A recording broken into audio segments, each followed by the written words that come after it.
You're listening to the I Love You Keep Going podcast with George Haas. For more information, please visit our website at www.mettagroup.org. That's www.mettagroup.org. So, welcome everybody. This is I Love You Keep Going. It's Thursday, August 21st, 2025 at 7:36 p.m. Pacific time. And tonight I thought I'd talk about disorganized attachment and how we think about it and how it shows up and what to do about it. When you look at the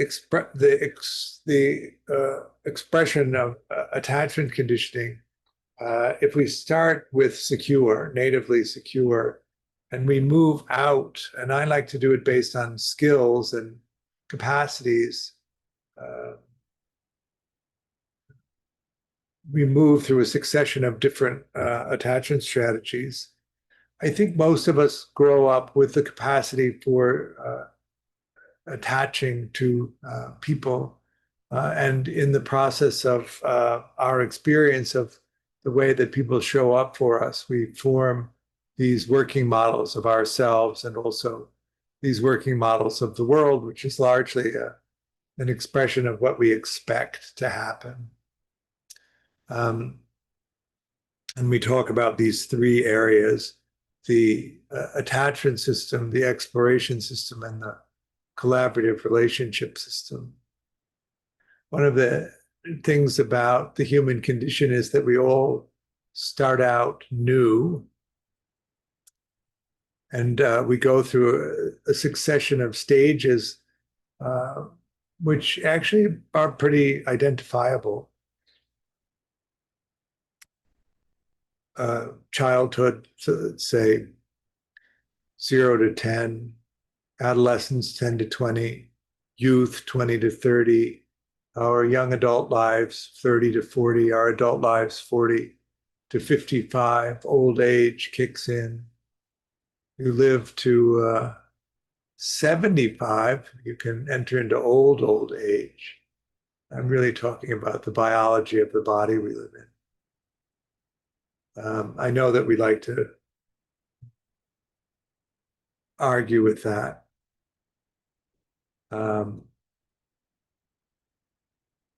50 is the new 30. Not really. But you can buy cosmetics or have them facelift.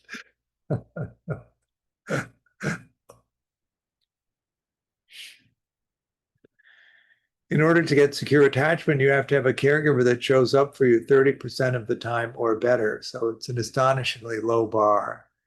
And then if they don't show up for you 30% of better, then you survive these arduous childhoods. So moving out from security, we hit in the adult categories dismissing attachment. Dismissing attachment is close to secure in a way. I know that because they're often so disconnected and unfeeling that we wish on them a higher level of punishing than being right next to secure. A lifetime of suffering we wish on them, but actually that's the thing that's easiest to repair. They don't mentalize quite well enough, and they don't explore what for primary meaning, but they do explore well. And what they need to do is open up the feeling life that they suppress and open up the willingness to form attachment relationships. And once they do that, they can move pretty quickly to security. Helplessly preoccupied is the next moving outward. Helplessly preoccupied people use the practice of helplessness as a way of connecting to people. They scan the environment, they look for problems, and they offer the problem to somebody to see if they can engage them with the problem rather than asking directly for them to engage. The difficulty for preoccupied people is they don't explore very well. So in addition to the emotional regulation skills and the mentalizing skills that they need to develop the capacity to explore. And then the trauma line falls down, and we divide organized attachment into disorganized attachment. And when we look at that, the closest to secure in that range is fearfully preoccupied. Just over the line, just over the trauma line from preoccupied people, then fearful avoidant people. And then at the end of it is complexly disorganized people, people that have more than one active attachment strategy. Maybe secure sometimes, maybe dismissing sometimes, maybe preoccupied sometimes, which makes them very hard to gauge. What I mean by that is really when you're in relationship to people, what you want to be able to do is communicate to them what it is that you want them to know about your experience. So first we make a reality, we understand what is happening means to us, and then we attempt to formulate a way of expressing it to somebody. If the person is organized, we can learn how to express it to them so that they'll understand what we mean, and we can feel safe in that expression, that they'll be responsive to us. But when somebody has disorganized attachment, it's hard to predict, particularly complexly disorganized attachment, it's hard to predict how they're going to respond.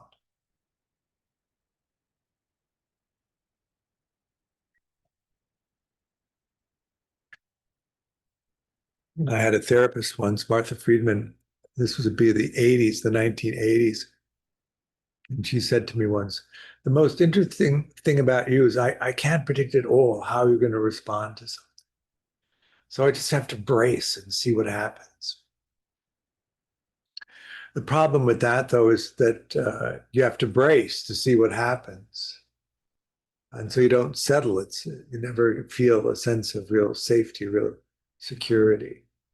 And so what you might notice about disorganized people is they don't feel safe. And because of that, they act in an unpredictable way. And because they act in an unpredictable way, you can't rely on your capacity to communicate with them because you don't know how they'll respond. And so you have to have an exaggerated sense of care about them.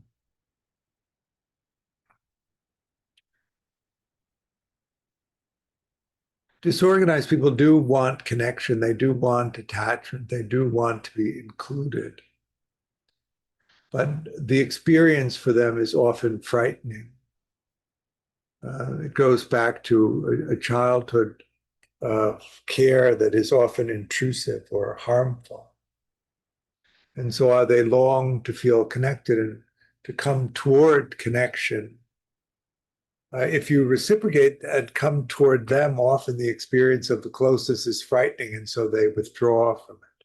So you notice in this dynamic a push-pull, a coming toward and a backing away. And what that makes you, if you're capable of closeness, recognize is they're unreliable. This is the thing that defines disorganized attachment, an inability to show up with any reliability. That is the thing that basically excludes disorganized people from forming close relationships with people who are organized. Because in some sense, organized people are capable of showing up for relationships. Secure people, of course, they're intimate, collaborative relationships, and insecure people, they're transactional relationships. But you often can get into a dynamic with somebody where it's reliably transactional, so that your needs are met reliably because of that.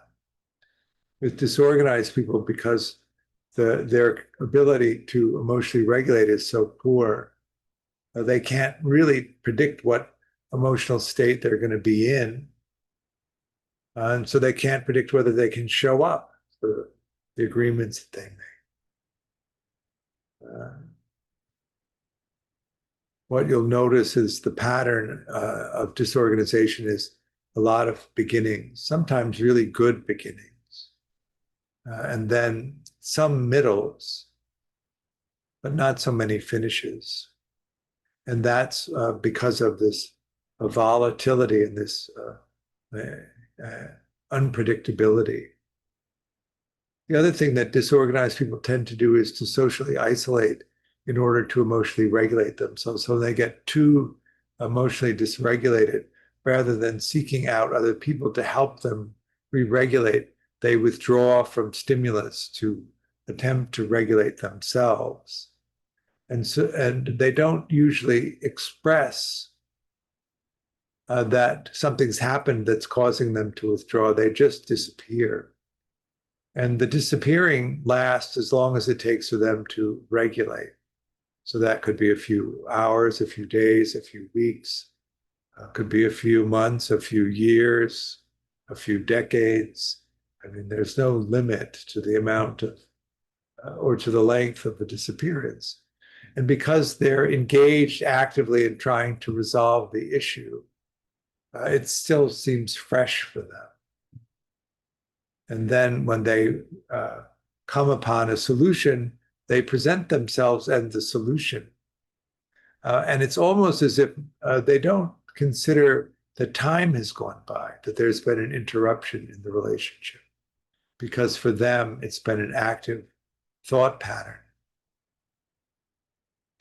But for most people, we expect people to show up reliably for us. And if they don't, we disengage from the relationship. So that's one of the characteristics of disorganized people. They don't mentally disengage from the relationship, even though they're not proximate to the person that they're engaged in thinking about.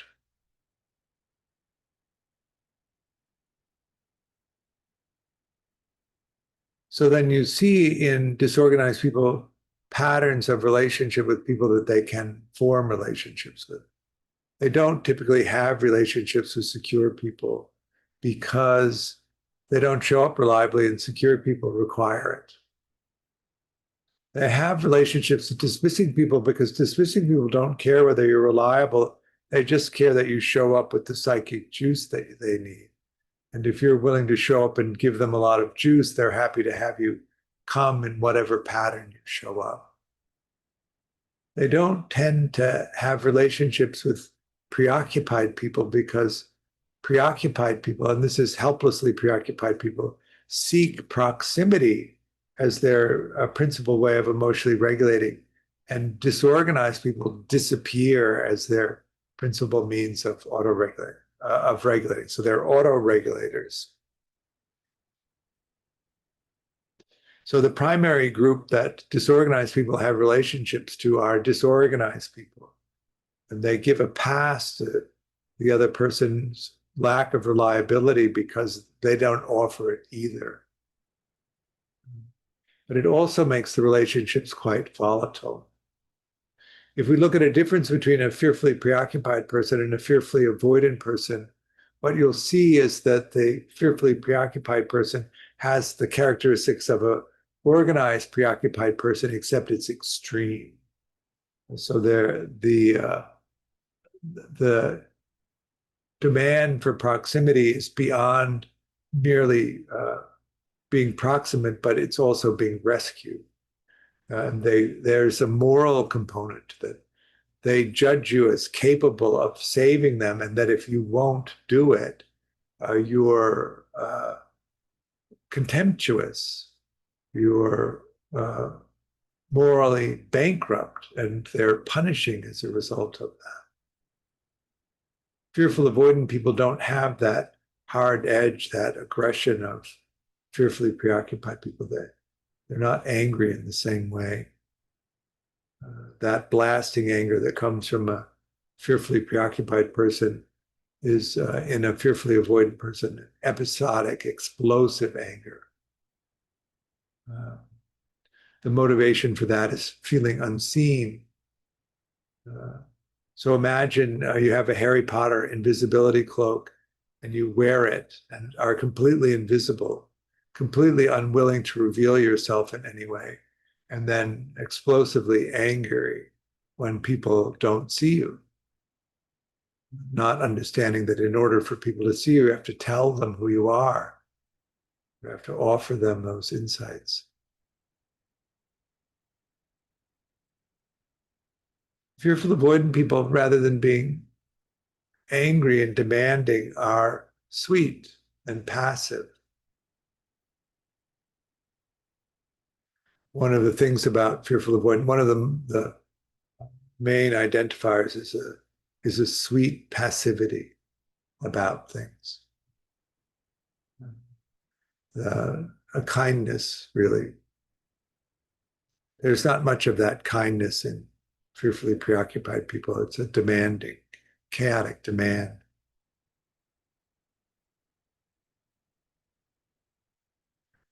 Low mentalizing is also characteristic of disorganized people, really low mentalizing.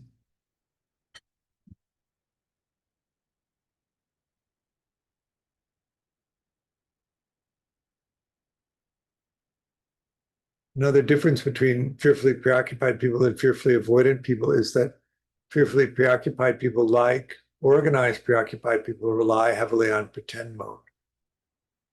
And that's the obstacle for them to earn security, is to come out of that pretend mode. Fearfully avoidant people don't use pretend mode so much as a kind of Baroque riddle making. They, in order to protect themselves from being harmed, they talk about what is going on with them, but in such a complexly structured way, often with hints at what they really mean rather than something direct, that it's very easy to misinterpret or misunderstand or just not get at all what they're trying to relay to you. And it's in those moments of feeling unseen and unappreciated that they erupt in anger. Of course, when the anger settles, they just assume that they can go back to the relationship, not understanding really, or not being able to track how destructive that kind of angry expression can be. And it's very common for disorganized people to blow up a relationship and have the expression of anger so damaging that the other person can't recover the relationship, even though it often is not something that they strongly felt or believed. At least the triggering point for it.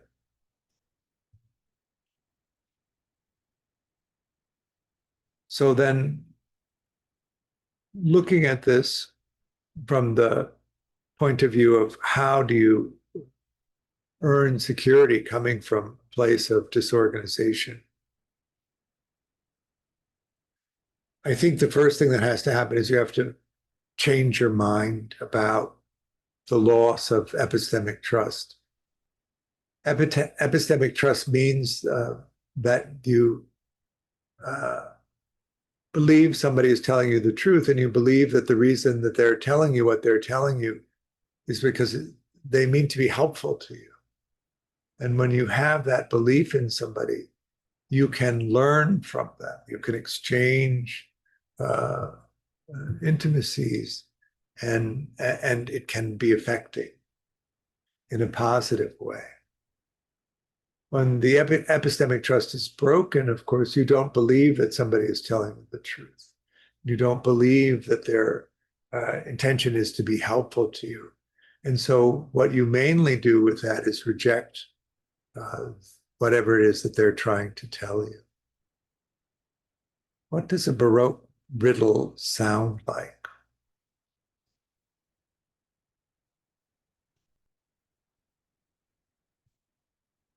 Hmm. I was waiting to see if my mind would just throw one up, but it hasn't done that.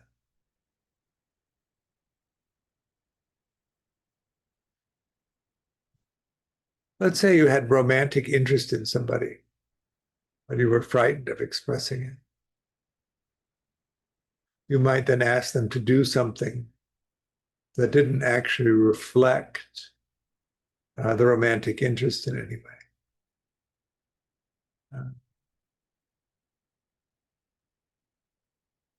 You wouldn't like to get a cup of coffee, would you? Um, so then somebody might say, is this a date? And then you might say, no, no, no, no, it's just a cup of coffee.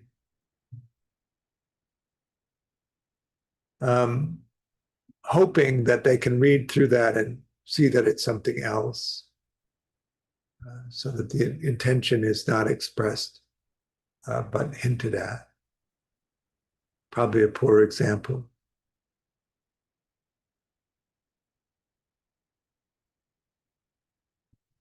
Then you might say, listen, I saw this little coffee shop. It's really great. And you would go into all of the reasons why the coffee shop was a great place to go get a cup of coffee. But all of that was really about the opportunity to be together.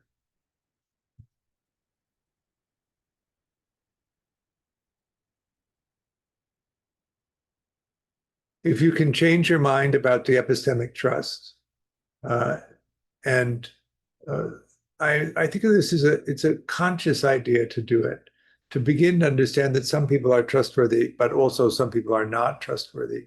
So you have to discern whether somebody is trustworthy or not. Over the course of a lifetime, because of the accumulation of disappointment, disorganized people gradually withdraw from attempting to form relationships. So coming out of the childhood into adolescence, there's a lot of pressure to get on with life. When your epistemic trust breaks because your cognitive mind develops enough that you can reflect back on the agreements that you made with your caregivers. And if you develop a sense that they took care of themselves at your expense, that's usually enough to break the epistemic trust. You turn away from all adults. It's one of the things. I had an interview with somebody who self-identified as disorganized. And their problem with me as a teacher was that I was too old. Not necessarily because I am old, which I am, but because I was older than they could trust. Because I thought of it as their epistemic trust being such that they really only wanted to relate to their peer group, and that anyone older was problematic, they thought. And that older people would not be sensitive or know enough about what they needed in order to help them. Secure people, of course, rely on the wisdom of older people to help guide them through situations that they've already been through and already know, in some ways, what happens. And so it's quite stark in the broken epistemic trust community. So the way that you reestablish epistemic trust is by offering small openings of trust to see how people do. Do they show up reliably? Do they do what they say they're going to do? Do they take care? So that you can offer a greater level of trust to them. And it's this incremental movement toward trust. In adolescence, of course, we all begin to attempt to form the relational structures that are offered to us, the models that are offered to us. And the models are quite limited, and there's a whole range of relating that we might engage with and might be better for us, but it really isn't something that's necessarily offered to us. And so when we move out of that teen into the youth, where we have our youth, where we have a better chance at exploring that stuff, we may come closer to a kind of relationship that would work for us. But because the disorganization and the limitations of our emotional capacity and our capacity to show up, we're at a much higher level of relational failure than people who can show up.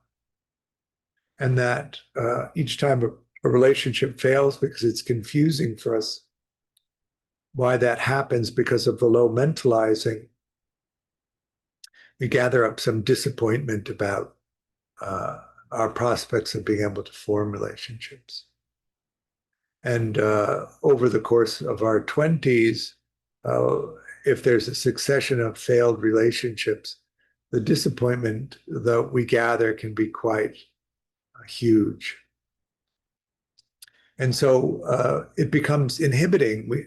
We don't want to activate the sense of disappointment that we can't do it, and that we don't want to activate our confusion at why we can't do it. And so we gradually begin to withdraw from attempting to form relationships, so that you'll notice in the patterning of disorganized people, they begin to withdraw from actively pursuing relationships in their 30s. Fearfully preoccupied people think to themselves that they would like still to be engaged in relationships, that they can't risk the disappointment and confusion of another relationship not working, so they don't try. And fearful avoidant people often find the chaotic nature of life when they have relationships is so unsettling that it's better to withdraw from relationships and not have them, so that life can be a better balance, and that other things can happen besides attempting to stabilize a relationship. One of the characteristics of volatile relationships is a lot of energy has to go into stabilizing them. And that energy comes from somewhere, and mostly where it comes from is the energy that you might use to explore. So in attempting to stabilize these very volatile relationships, all of the energy that might be used for exploration gets consumed. And so in addition to the difficulty and disappointment of relationships, you have an absence of meaningful exploration. And then what I like to call the gnawing despair grabs you by the ankles and attempts to pull you into the abyss. So you give up on relationships, so there's some energy left for exploration, so that you can avoid that despair. Because the internal emotional life is so volatile, the main way that you learn to regulate it is by restricting stimulus. And one way to do that is to withdraw from relationships. But it isn't also that easy to do that. We are really meant to live in social groups. We're pack animals. We're capable of complex relationships. And when we don't have complex relationships, there's a pain associated with that. So you'll notice that in disorganized people is the highest level of addiction, particularly in fearfully avoidant people. Addiction is largely an avoidant strategy. So fearfully preoccupied people tend to be less addicted than fearful avoidant people. But in fearful avoidant people, 70% of people are thought to be addicted to substances or processes. Fearfully preoccupied people tend to be more process-oriented in their addictions than substance. Complexly disorganized people, it's both process and substances usually. 70% is just a staggeringly high number. We, of course, have a draconian drug policy, which is not meant to work, really. It certainly doesn't offer much in the way of help for people who are suffering from this. And I think that that comes largely from it's still being thought of as a moral failure rather than as an attachment conditioning. If we were willing to put the same resources we put into prison into child care and child development, we wouldn't need the prisons. But one is actually intensive and needs to produce something, and the other is just warehousing and collecting money. That we don't have that. There's I think, a competitive nature in parents that they want their kids to do well. And somehow that translates into other people's kids doing less well. So the system is set up for that. If you can change your mind about attempting to form relationships, you can begin to learn what the collaborative relational systems are like, and you can begin to employ them in the development of relationships. So even if you don't change your native attachment strategy, you can begin to form more secure functioning relationships. So that in addition to changing your mind about trying again to form relationships, you begin to learn what a secure functioning relationship looks like. Insecure and disorganized people don't really know that, because if they grew up in a family system that knew how to form secure relationships, it would have been modeled for them and they would already know how to do it. They grew up in family systems that model something else. They model transactional relationships, or they're traumatized, and so they model trauma bonding. Disorganized people are on the other side of trauma, so it's not only ordinary, it's expected that you would have some kind of trauma in that category.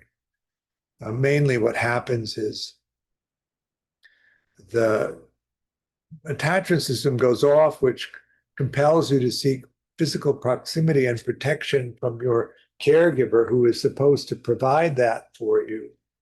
But if your caregiver is also the source of the fearfulness, when the attachment system activates and compels the child to seek proximity, it's compelling them to seek proximity to the person that's harming them. And so that causes the fight or flight system to engage, which cancels the attachment system. So they don't seek proximity and protection and emotional regulation from anyone, because it's canceled out. So they're not regulated. And those intense bouts of dysregulation change the whole structure of everything. The brain, the body. One of the things I should say is that when you do this at work, when you change your attachment conditioning and earn security, you don't get a natively secure brain to operate from. You keep your attachment brain that you grew, your native brain. So if you're dismissing, you keep your dismissing brain. If you're helplessly preoccupied, you keep your helplessly preoccupied brain. If you're disorganized, you keep your disorganized brain. You just have a different way of relating to it, so that you're more regulated emotionally and you're able to show up. If you can't hold up your end of a relationship, then people who can don't have relationships with you. I worked in rehabs for 12 years, and the most common expression of the disorganized part of the population was that secure people were unicorns. They didn't think they'd ever met any. What they didn't notice is that as soon as the secure person clocked that they weren't reliable, they withdrew from the relationship. If you count on volatility in a relationship to protect you from intimacy, then somebody who's actually capable of being intimate looks boring to you. So I always directed them to think of the boring people that they knew as an example of secure people.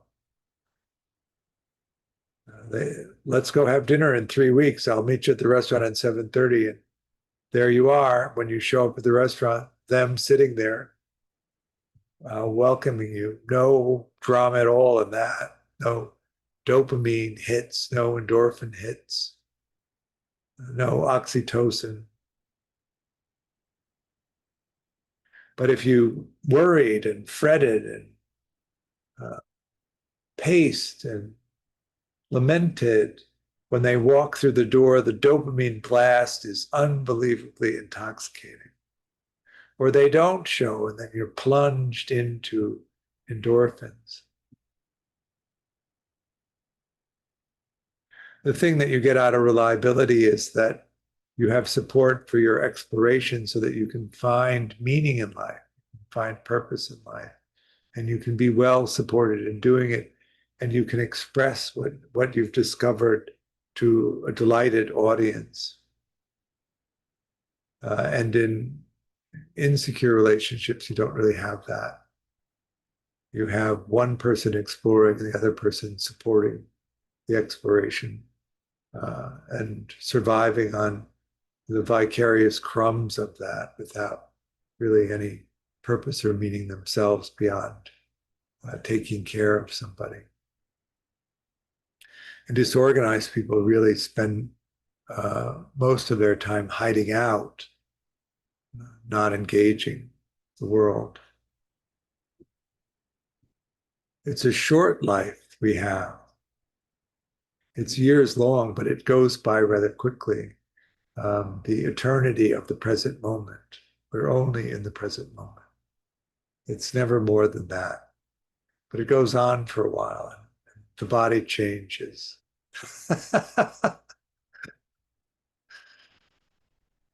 And it can be lonely as a pack animal that doesn't have anybody to travel with. That's one of the things that happens to disorganized people. They spend so much time alone that when they encounter somebody who's kind and interested in them, they tend to just blast them with information that's been unshared. We really are these creatures who like to engage, conversate. And you can overshare easily. If you haven't set up trust, then that over-revealing turns into a fearfulness that causes you to withdraw from the relationship and self-protection. So slowness is another thing that we need to do. We need to change our mind about being able to form relationships. We need to learn what secure functioning in relationships is like, and we need to develop in our relationships agreements around mutual care that's in line with secure functioning. And then we need to go slow to make sure that people are showing up for us in the way that we need to. In the childhoods of people who grow up to be disorganized, because the care offered by the caregiver doesn't match so well with what they say it is, our children learn to split off what people do from what they say, and they tend to rely heavily on what they say and not evaluate whether what's been promised is kept. So we need to do that as well. Understand what people are expressing to us, but then monitoring that they actually follow through with it. If you do that, of course, and I think that sometimes it's important to try to do it early in this work, you can begin to develop a social safety net so that you can take bigger risks and you can sustain exploration. But for some disorganized people, particularly complexly disorganized people, it may be necessary to uh, develop the skill set that would support secure functioning relationships and then begin to attempt to establish the relationships. It depends on how much there is to do in order to get there. So you have to make a decision to be reliable, which means you have to cook up an authentic no, which would support an authentic yes, rather than avoid conflict and agree to whatever everybody wants and then just not do it, which is the other strategy.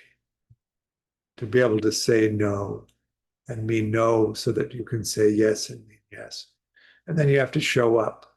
That's the main thing. You have to show up reliably so that people don't worry about it.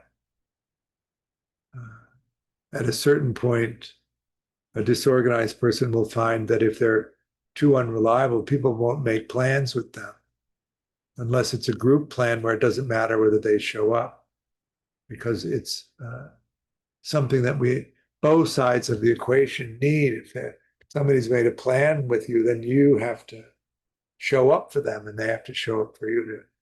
And if you don't show up for them, even if you give them a good excuse, they still have to go out without, which over the time period they'll be less and less willing to do. Then, once you've changed your mind about trying to enter into relationships, you've begun to learn how secure functioning relationships go, and you're able to express yourself authentically and come out of pretend mode, come out of riddle mode. You begin to find the value of these relationships, which is really to support your exploration. And then you find that you have the beginnings. The middles then bear fruition. You have finishes, you have rewards, which were unavailable to you. I think one of the ways that disorganized people experience the inability to finish things is that the anxiety that they experience gets more and more intense the closer they get to the finish line. And it can easily get to the point where it's so intense that they intentionally withdraw or fail, not because they don't want to succeed, but because they can't bear the anxiety anymore. The failure, as painful it is also relieves the anxiety of succeeding. And fear of success, I like to call that. It's also something that you learn in childhood, an interference by the caregiver in the development of your exploration, so that you begin to associate succeeding at something with the withdrawal of affection.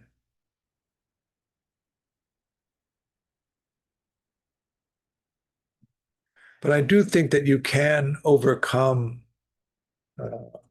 the limitations of disorganized attachment. You can do indirect trauma reprocessing so that you disarm the extreme reactions of trauma, and that you can go slow enough that you settle into relationships with people that actually do care for you, are interested in you, do support you, so that you can get to a process of exploration that then provides the sense of meaning in life. I do think that you can do that. And the easiest of the disorganized ones to resolve is fearful avoidant. Then the next one is complexly disorganized, and the hardest is fearfully preoccupied. And the reason for that is that the pretend mode is so embedded in the way that fearfully preoccupied people operate that you have to be able to come out of that in order to engage the work that will resolve it. And because you have the belief that everything you've ever gotten has been achieved through pretend mode, to give it up is really hard. So pretend mode is where you pretend to be whoever it is that the other person wants so that they'll be in relationship to you. Complexly disorganized people experience this wild swing. They start usually with the avoidant aspects of the complex disorganization, and they resolve much faster than the preoccupied characteristics do. And so they swing out of the avoidant part and go really strongly into the preoccupied part. So, and from the internal perspective of this, the whole world changes how it appears, and you also change how you appear to everybody else, because that sweetness, that avoidant piece is gone, and you're left just with the chaotic urgency of fearfully preoccupied people.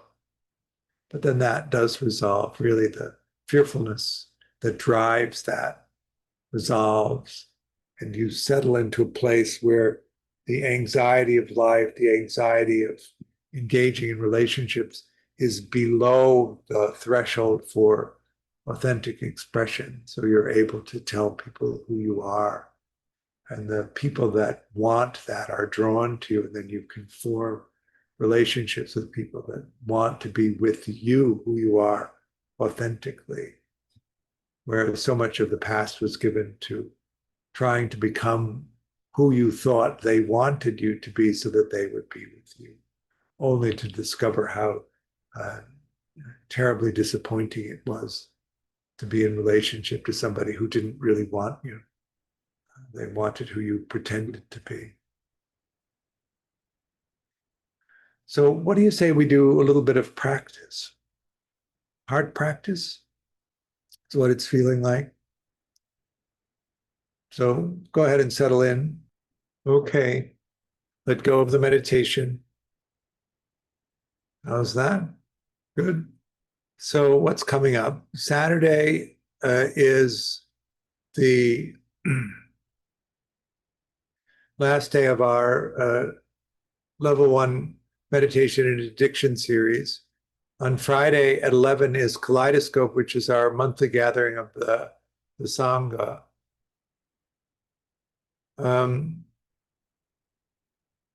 We're going to begin a new level 2 meditation and attachment. I thought that was in September. Oh, I see. We're going to start a meditation and addiction level 2 on September 15th. And then in October, we're going to start a level 2 meditation and attachment on the 21st of October.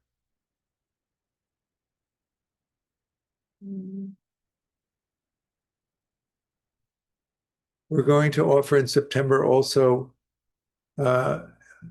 2 half-day longs on Saturday the 11th and Saturday the 18th on intermediate and advanced mentalizing. It's really a conversation about exploration and how that goes. The 21st of October, we'll start the level 2. It's a Tuesday, 4:30 in the afternoon. I think that's everything that's coming up. Oh, in November, we have, it's the holiday times coming up in November. So we're going to do our half-day family archaeology class, where using any trips home as a way of exploring your early attachment conditioning. So take a look at that. Anyway, it's all up on the website if you want to register. I hope to see you somewhere along the way on the path. I appreciate your practice. I offer the teaching freely, but I do hope if you're able to, you'll make a donation, help support me, and also the work Mettagroup is doing. There's a link on the website for that. See you soon. Bye.